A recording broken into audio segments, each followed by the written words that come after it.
Penis ಮೇಲೆ white ಆಗಿ jelly jelly cream ತರ ಬರ್ತಾ ಇದೆ, ನವೆ ಇದೆ, ರೆಡ್ನೆಸ್ ಆಗಿದೆ ಅಂತ ಡೈಲಿ ನೀವು ಸ್ನಾನ ಮಾಡೋವಾಗ ಚರ್ಮನ ಹಿಂದ್ ತೆಗ್ದ್ಬಿಟ್ಟು ಅಲ್ಲಿ ಸ್ವಲ್ಪ ಬಿಸಿನೀರಿಂದ ವಾಶ್ ಮಾಡ್ಬಿಟ್ಟು ಕ್ಲೀನ್ ಮಾಡ್ಬಿಟ್ಟು ಮತ್ತೆ ಮುಂದೆ ಹಾಕಿಲ್ಲ ಅಂದ್ರೆ ಅನ್ನೋದು ಕೆಳಗಡೆ ಕೆಳಗಡೆ ಕೆಳಗೆ ವೈಟ್ ವೈಟ್ ವೈಟ್ ಕ್ಯಾಲ್ಸಿಯಂ ತರ ಫ್ಲೆಕ್ಸ್ ಆಗ್ಬಿಡುತ್ತೆ.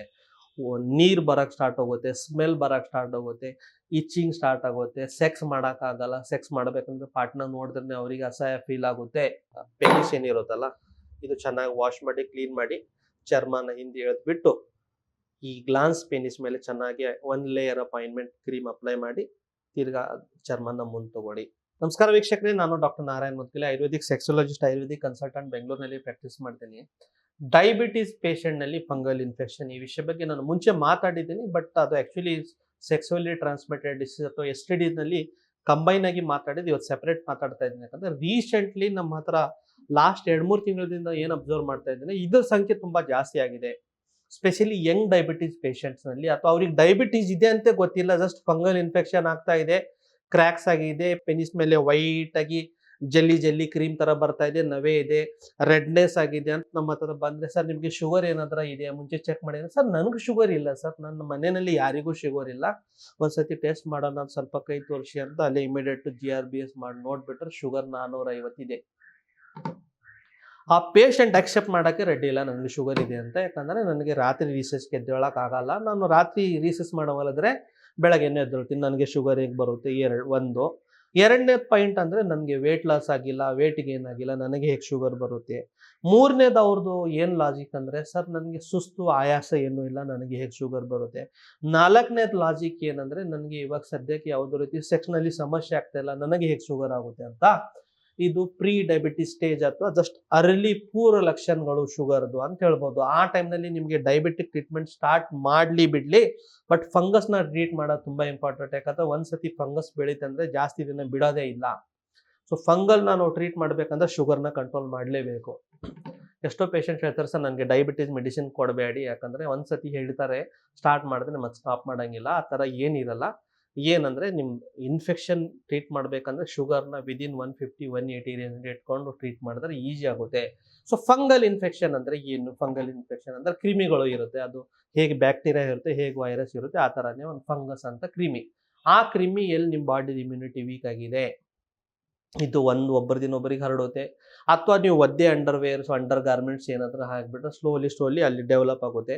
ಆ ಡೆವಲಪ್ ಆಗೋದಾಗ ಇನಿಷಿಯಲ್ ಸ್ಟೇಜ್ನಲ್ಲಿ ನೀವು ನೆಗ್ಲೆಕ್ಟ್ ಮಾಡಿದ್ರೆ, ಡೈಲಿ ನೀವು ಸ್ನಾನ ಮಾಡೋವಾಗ ಚರ್ಮನ ಹಿಂದೆ ತೆಗೆದ್ಬಿಟ್ಟು ಅಲ್ಲಿ ಸ್ವಲ್ಪ ಬಿಸಿನೀರಿಂದ ವಾಶ್ ಮಾಡಿಬಿಟ್ಟು ಕ್ಲೀನ್ ಮಾಡಿಬಿಟ್ಟು ಮತ್ತೆ ಮುಂದೆ ಹಾಕಿಲ್ಲ ಅಂದರೆ ಅನ್ನೋದು ಕೆಳಗಡೆ ಕೆಳಗಡೆ ಕೆಳಗೆ ವೈಟ್ ವೈಟ್ ವೈಟ್ ಕ್ಯಾಲ್ಸಿಯಂ ಥರ ಫ್ಲೆಕ್ಸ್ ಆಗಿಬಿಡುತ್ತೆ.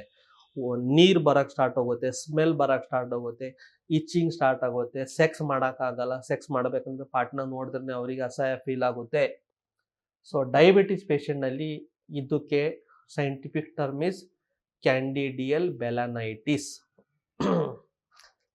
ಆ ಫಂಗಸ್ ಏನಿದೆಯಲ್ಲ ಕ್ಯಾಂಡಿಡಿಯಾಸಿಸ್, ಇದು ಬಂದ್ಬಿಟ್ಟು ಗ್ಲಾನ್ಸ್ ಪೆನಿಸ್ ಮೇಲೆ ಏನು ಇನ್ಫೆಕ್ಷನ್ ಮಾಡುತ್ತೆ ಅದಕ್ಕೆ ಕ್ಯಾಂಡಿಡಿಯಲ್ ಬೆಲನೈಟಿಸ್ ಅಂತಾರೆ. ಫಾರ್ ಎಕ್ಸಾಂಪಲ್ ನನಗೆ ಆಗಿದೆ, ನಾನು ಏನು ಮಾಡಬೇಕು? ಫಸ್ಟ್ ಆ್ಯಂಡ್ ಫಾರ್ಮೋಸ್ಟ್ ಶುಗರ್ನ ಕಂಟ್ರೋಲ್ ಮಾಡಬೇಕು, ಒಂದು. ಎರಡನೇದು ಪ್ರೈವೇಟ್ ಪಾರ್ಟ್ನಲ್ಲಿ ಹೈಜೀನ್ ಮೇಂಟೈನ್ ಮಾಡಬೇಕು.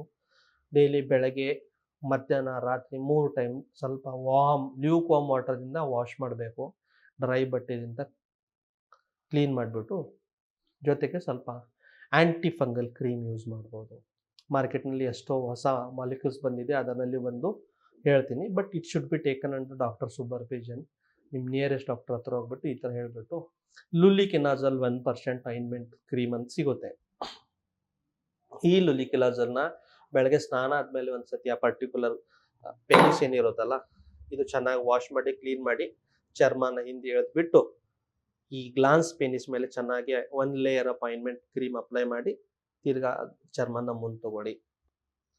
ಸೊ ಇದರಿಂದ ಏನಾಗುತ್ತೆ, ಆ ಫಂಗಸ್ಸು ಅಥವಾ ಇನ್ಫೆಕ್ಷನ್ ಏನಿದೆಯಲ್ಲ ಸ್ಲೋಲಿ ಸ್ಪ್ಯಾನ್ ಆಫ್ 3 to 4 ವೀಕ್ಸ್ನಲ್ಲಿ ವಾಸಿ ಆಗುತ್ತೆ. ಅದರ ಜೊತೆ ಇಂಟರ್ನಲ್ಲಿ ಸ್ವಲ್ಪ medicine, if in case sugar ಕಂಟ್ರೋಲ್ನಲ್ಲಿ ಇದ್ದರೆ ಶುಗರ್ಗೆ ಕಂಟ್ರೋಲ್ ಮಾಡೋಕ್ಕೆ ಮೆಡಿಸಿನ್ ತಗೋಬೇಕು. ಸ್ವಲ್ಪ ಬ್ಲಡ್ ಪ್ಯೂರಿಫೈಯರ್, ರಕ್ತ ಶೋಧಕ ಔಷಧಿ ತಗೋಬೇಕು. ಅದು ಗಂಧಕ ರಸಾಯನ ತಗೋಬೋದು ಬೆಳಗ್ಗೆ ಒಂದು, ರಾತ್ರಿ ಒಂದು 15 ದಿನ. ಜೊತೆಗೆ ಆರೋಗ್ಯವರ್ಧಿನಿ ವಟಿ, ನಿಮ್ಮದು ಡೈಜೆಷನ್ನು ಮತ್ತು ನಿಮ್ಮ ಲಿವರ್ ಫಂಕ್ಷನ್ಸ್ನ ಇಂಪ್ರೂವ್ ಮಾಡೋಕ್ಕೆ ಬೆಳಗ್ಗೆ ಒಂದು, ರಾತ್ರಿ ಒಂದು ತಗೋಬೇಕು. ಬ್ಲಡ್ ಪ್ಯೂರಿಫೈಯರ್ ಅದು ಬೆಳಗ್ಗೆ ರಾತ್ರಿ ತಗೊಳ್ಳಿ. ಒದ್ದೆ ಅಂಡರ್ವೇರ್ ಹಾಕಬೇಡಿ, ಡ್ರೈ ಆಗಿ ಅಂಡರ್ವೇರ್ ಯೂಸ್ ಮಾಡಿ.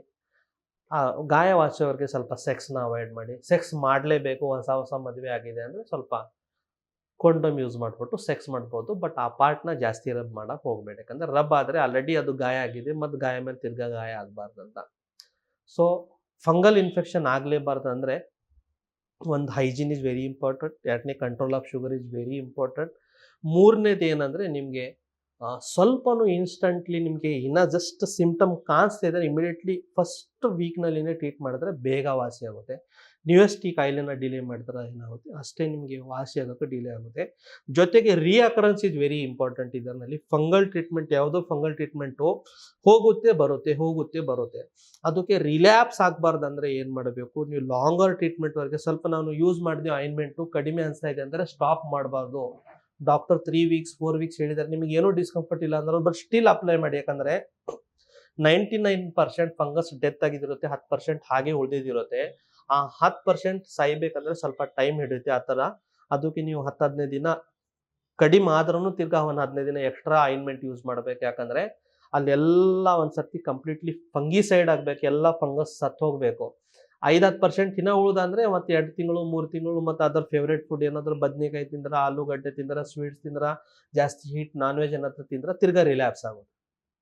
ಸೊ ಕಂಪ್ಲೀಟ್ ಏನು ಡಾಕ್ಟರ್ ಹೇಳ್ತಾರೆ ಆ ಥರ 3 weeks 4 weeks 6 weeks continuous treatment ಮಾಡಿಬಿಟ್ರೆ ಆರಾಮ್ ನಮಗೆ ಇದು ಡಯಾಬಿಟಿಸ್ ಕಂಡೀಷನಲ್ಲಿ ಫಂಗಲ್ ಇನ್ಫೆಕ್ಷನ್ ಇರುತ್ತೆ, ಕ್ಯಾಂಡಿಡಿಯಲ್ ವೆರೈಟಿಸ್, ಇದನ್ನ ಆರಾಮಾಗಿ ಟ್ರೀಟ್ಮೆಂಟ್ ಮಾಡ್ಬೋದು.